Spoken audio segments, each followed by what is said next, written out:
might I say good night? Yes, I am going to go to bed. Good, Sorry, I can't stay good up night, another and I 12 hours. appreciate it very much. Thank you. Thank you. Now, our next speaker is Thomas Burnett, Head of Accessibility Technology and Innovation in IBM USA. And he's going to talk about the IBM Equal Access Toolkit, guidance and tools from plan to launch. Thomas, please. Thank you.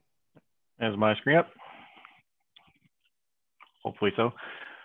Yeah, so I'm Tom Burnett. I have a kind of short buzz cut with a little salt and pepper hair and sporting a kind of a slight COVID scruff, I guess. Wearing a buttoned-up T-shirt with purple, which you'll see kind of a color that goes throughout our site. I'm not going to have time to really get into a lot of the details of what we've been working on, but I'm going to give you a nice highlight so that you can come back and take a look later.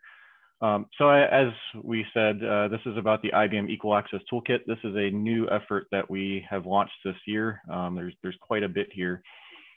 It's based on basically what IBM has been working on in the compliance and development and tool space for the last 20 or more years. And we've taken a kind of a whole fresh approach to how that works. So first off, just, as many of us do, we like to introduce our team.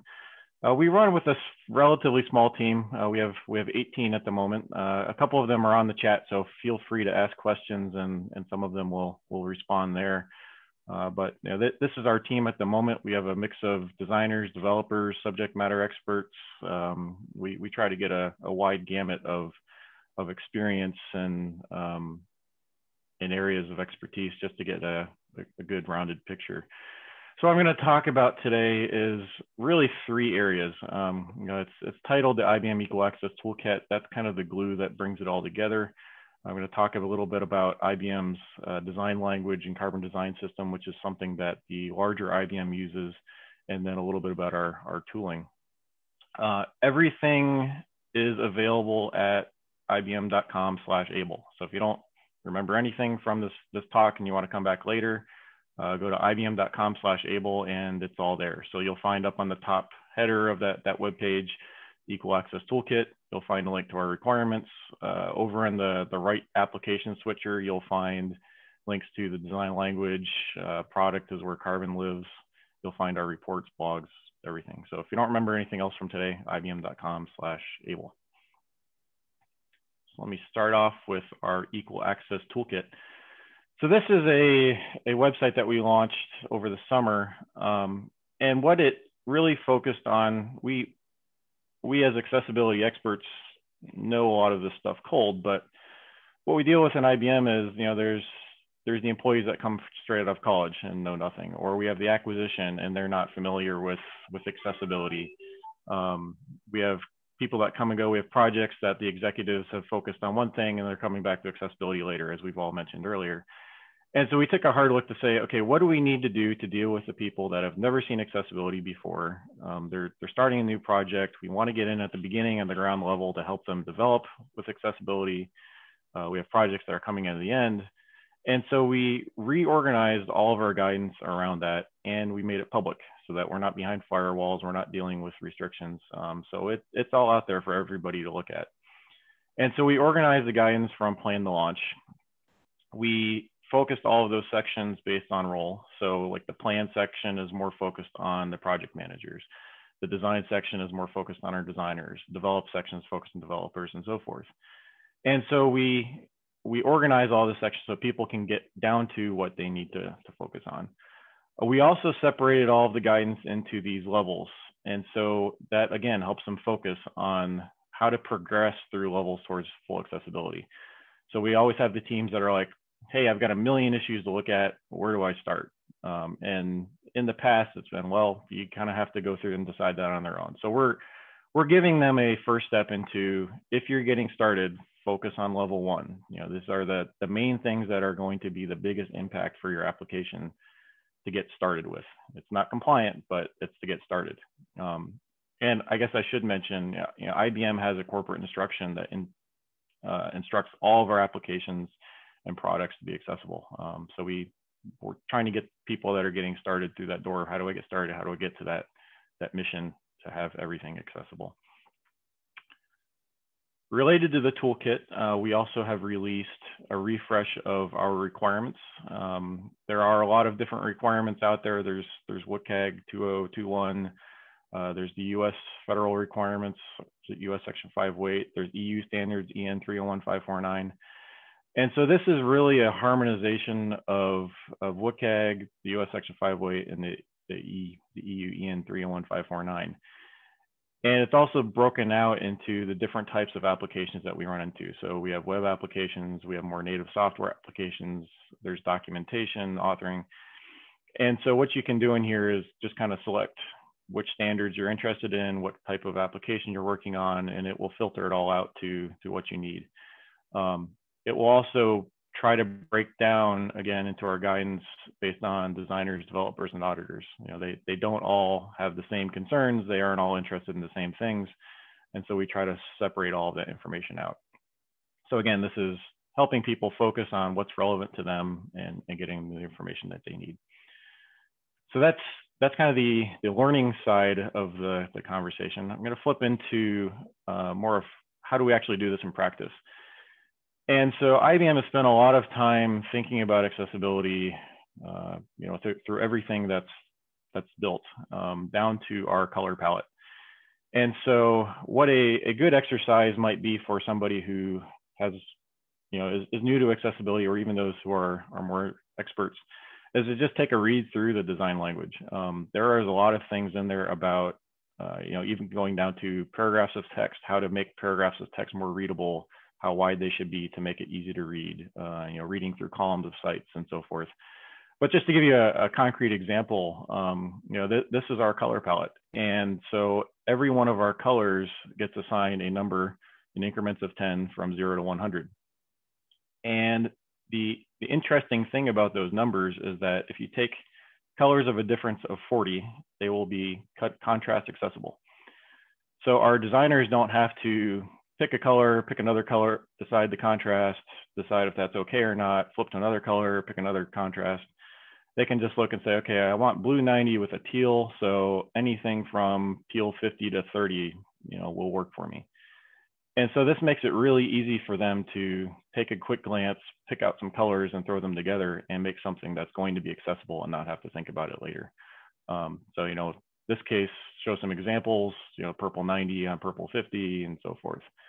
And the nice thing that is in the design language is there are not just, here's the result, but there's the examples, there's a thinking behind it. So there's a lot of notes about this is why it's accessible, and this is why we made the decisions to make things this wide, or this is the reason that we picked these aspect ratios. So there's a wealth of information in there, even if you're not using our design system, to kind of influence your own. And to go with the design system, I mean, that's the specification of how we build our applications. And then we also have an open source UI toolkit that goes along with that. And again, accessibility is built into this from the ground up. So there's a description of all the different widgets. On each widget, you'll find a tab for accessibility, and they'll talk about how does this thing work in an accessible way? What are the considerations that we thought of? Down to the screen reader results, lower down in the pages, to say, this is how we tested with the screen reader, and this is what we found.